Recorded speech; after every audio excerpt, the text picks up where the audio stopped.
વહેલી સવારથી રાજ્યના સિનિયર કેબિનેટ મંત્રી,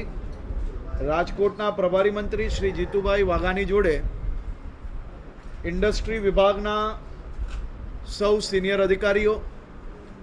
મહેસૂલ વિભાગના સૌ સિનિયર અધિકારીઓ અને ઇન્ડસ્ટ્રી જોડે જોડાયેલા અન્ય બધા જ વિભાગના અધિકારીઓ જોડે રાજકોટમાં અડધા દિવસ માટે રાજકોટની વિવિધ ઇન્ડસ્ટ્રીઝ જોડે એક સંકલનની મીટિંગનું આયોજન કરવામાં આવ્યું છે। આ બેઠકમાં તમામ વિભાગોની એક ગ્રુપ મીટિંગનું બી આયોજન કરવામાં આવ્યું છે, જેનાથી જે ઉદ્યોગકારો છે, જે એમએસએમઈ, જે નાના ઉદ્યોગકારો છે, આ બધા જ લોકોને પડતી નાની મોટી મુશ્કેલીઓ કે વધુમાં વધુ ઇન્વેસ્ટમેન્ટ કઈ રીતે ઝડપથી સૌરાષ્ટ્ર અને કચ્છ રિજિયનની અંદર લાગુ પડી શકે તે માટે કઈ રીતે એને શું મદદની જરૂર છે તે માટેની આ બેઠકનું આયોજન કરવામાં આવ્યું હતું। આ બેઠકમાં ખાસ કરીને વિવિધ સંગઠનો દ્વારા થોડા દિવસ અગાઉથી બી પ્રશ્નો મંગાવવામાં આવેલા હતા અને પ્રશ્નના માધ્યમથી અનેક પ્રશ્નોની અંદર કઈ રીતે નિકાલ લવાય તે માટે વિભાગોએ એક સંકલન બેઠક પહેલાંથી કરી લીધી છે અને આજના દિવસે આ અલગ અલગ સંગઠનો જોડે બી આ બાબતે ચર્ચાઓ કરવામાં આવશે। આપ જાણો છો કે રાજકોટ એ આવનારા દિવસોમાં એક ગુજરાતનું ખૂબ જ મહત્ત્વનું મેન્યુફેક્ચરિંગ સેક્ટરની અંદર ગ્રોથ એન્જિન છે જ, પરંતુ હજી બી વધુ ઝડપથી રાજકોટની અંદર વધુ ઇન્વેસ્ટમેન્ટ દેશ અને દુનિયાભરના કઈ રીતે આવી શકે તે માટે રાજ્યના મુખ્યમંત્રી શ્રી ભૂપેન્દ્રભાઈ પટેલના માર્ગદર્શનમાં વાઇબ્રન્ટ ગુજરાતને આ વખતે રિજનલ સમિટમાં આયોજન કરવામાં આવ્યું છે। પહેલાં મહેસાણા થયું, મહેસાણામાં બી ખૂબ જ સફળતાપૂર્વક વાઇબ્રન્ટ ગુજરાતનું આયોજન થયું છે। હવે 11મી તારીખે વાઇબ્રન્ટ ગુજરાત રિજનલ સમિટનું જે ઇનોગ્રેશન સેશન છે તેમાં દેશના લોકપ્રિય પ્રધાનમંત્રી આદરણીય શ્રી નરેન્દ્રભાઈ મોદીજી આ કાર્યક્રમની શરૂઆત કરાવશે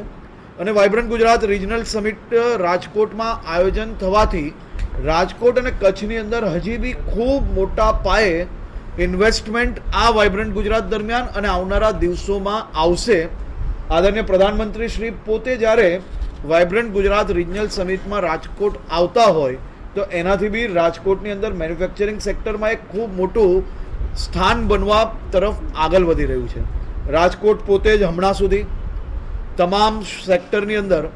ખૂબ જ સારી રીતે પ્રોગ્રેસ કરી રહ્યું છે, પરંતુ હજી વધુ ઝડપથી કઈ રીતે પ્રોગ્રેસ થઈ શકે તે માટે આજે સૌ વેપારીઓને, સૌ ઉદ્યોગકારોને, સૌ મેન્યુફેક્ચરરોને વધુ સરળતાથી કામ કરી શકે તે માટેની આ બેઠકનું આયોજન કરવામાં આવ્યું હતું।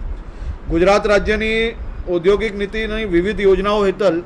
આજે 10,435 ઉદ્યોગ સાહસિકોને 956.51 કરોડની રકમની સહાયનું વિતરણ કરવામાં રાજકોટથી આવ્યું છે। સૌરાષ્ટ્ર અને કચ્છના છેલ્લા 7 દિવસમાં 137 ઉદ્યોગકારોને વિવિધ યોજનાઓ જેવી કે ટેક્સટાઇલ ઇન્સેન્ટિવ ટુ ઇન્ડસ્ટ્રીઝ યોજના, પર્યાવરણ યોજના, ઔદ્યોગિક માળખાકીય સુવિધાઓની યોજના, લઘુ ઉદ્યોગો અંગેની યોજનાઓ હેઠળ કુલ રૂપિયા 661.73 કરોડ રૂપિયાનું મંજૂરી પત્ર બી અહીંયાથી આપવામાં આવ્યું છે। હજી બી ઝડપથી જે ઇન્સેન્ટિવ સ્કીમ છે એ ગુજરાત દેશમાં સૌથી ઝડપથી લોકોને ઇન્સેન્ટિવ આપવાવાળું રાજ્ય છે, પરંતુ આનાથી બી વધુ ઝડપ કઈ રીતે થઈ શકે તે માટે રાજ્યના ઇન્ડસ્ટ્રી વિભાગ દ્વારા છેલ્લા અનેક મહિનાઓથી રાત દિવસ કામગીરી ચાલુ છે અને મને વિશ્વાસ છે કે ગુજરાતમાં જે પ્રકારે મોદી સાહેબના સમયથી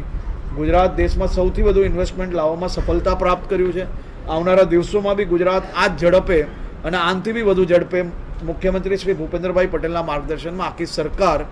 રાજ્યના સૌ નાગરિકો સાથે મળીને એમના સપના સાકાર કરવા માટે કામગીરી કરશે। આભાર।